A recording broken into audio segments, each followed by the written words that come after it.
Hello friends, આજે આપણે બનાવીશું બધા ગુજરાતીઓના ઘરમાં બનતો નાસ્તો પૌવા બટેટાની રેસીપી।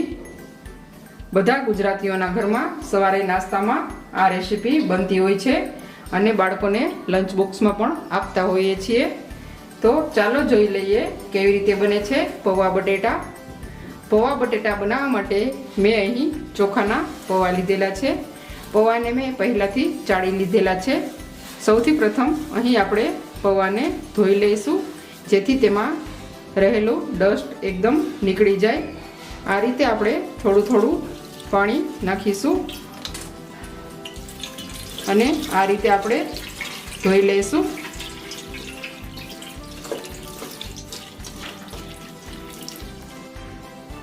અહીં આપણા પૌવા ધોવાઈને તૈયાર થઈ ગયા છે। થોડી વાર પછી આપણા આ પૌવા એકદમ સરસ છૂટા છૂટા તૈયાર થશે। હવે આપણે પૌવા બટેટાનો વઘાર કરીશું।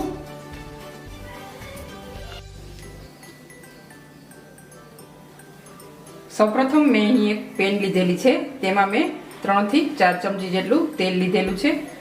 તેલ થોડું આપણું ગરમ થાય ત્યાર પછી તેમાં આપણે 1 ચમચી જેટલી રાઈ એડ કરીશું।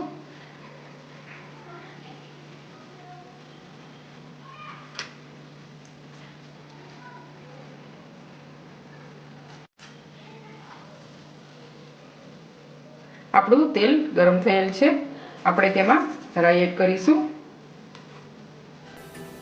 ત્યાર પછી તેમાં મેં 2 લીલા મરચાં લીધેલા છે, તે એડ કરીશું। ત્યાર પછી તેમાં 7 થી 8 લીમડાના પાન એડ કરીશું।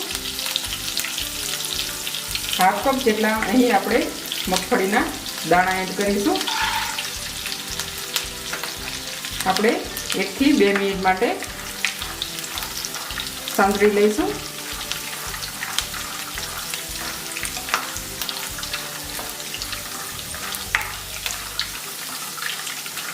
આ નાસ્તો ખૂબ ઝડપથી બની જાય છે અને ખાવામાં પણ એટલો ટેસ્ટી લાગે છે। ખૂબ ઓછા સમયમાં તૈયાર થઈ જાય છે।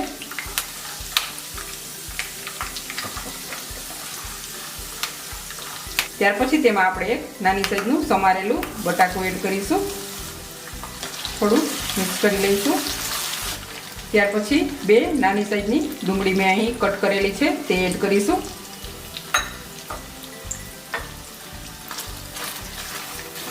એકદમ સરખી રીતે મિક્સ કરીશું। ત્યાર પછી તેમાં આપણે સ્વાદ પ્રમાણે મીઠું એડ કરીશું, હળદર એડ કરીશું। 4 થી 5 મિનિટ માટે ચડવા દઈશું।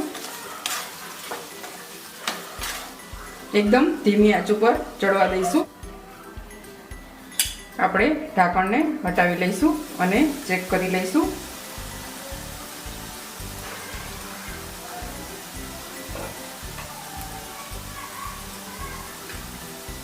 એકદમ સરખી રીતે મિક્સ કરીશું।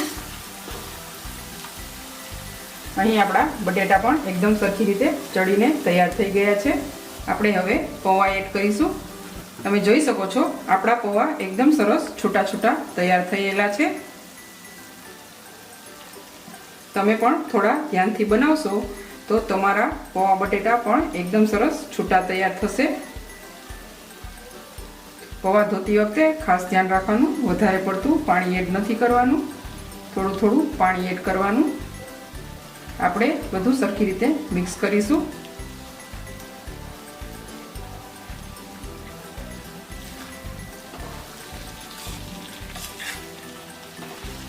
વધારે ચલાવવાનું નથી, નહીંતર આપણા પૌવા ભાંગી જશે।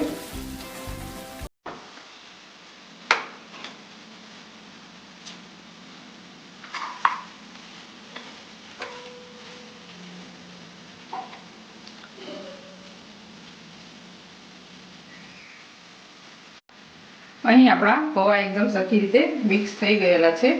આપણે તેમાં 1 ચમચી જેટલી ખાંડ એડ કરીશું। જો તમને ખાંડ પસંદ ન હોય તો તમે તેને સ્કીપ પણ કરી શકો છો। અડધા લીંબુનો રસ એડ કરીશું।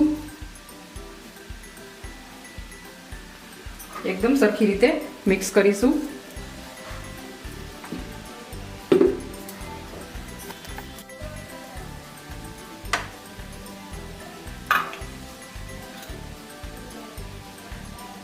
અહીં આપણે પૌવા બટેટામાં 1 થી 2 ચમચી પાણી પણ એડ કરીશું, જેથી પૌવા બટેટા ખાતી વખતે ગળામાં ચોંટે નહીં અને ખાવામાં ખૂબ જ ટેસ્ટી લાગે.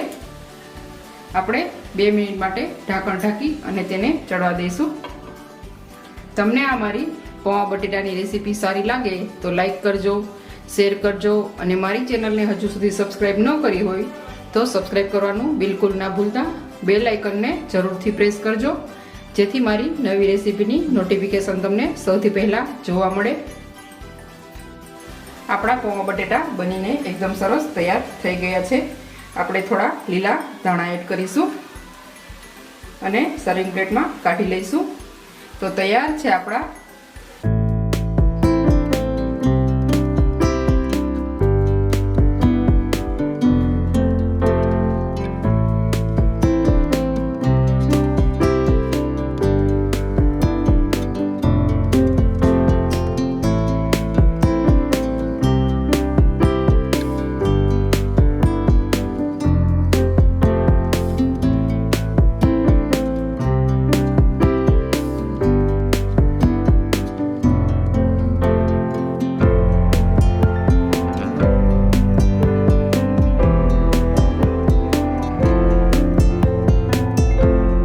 દાડમ પસંદ હોય તો તમે દાડમ પણ એડ કરી શકો છો.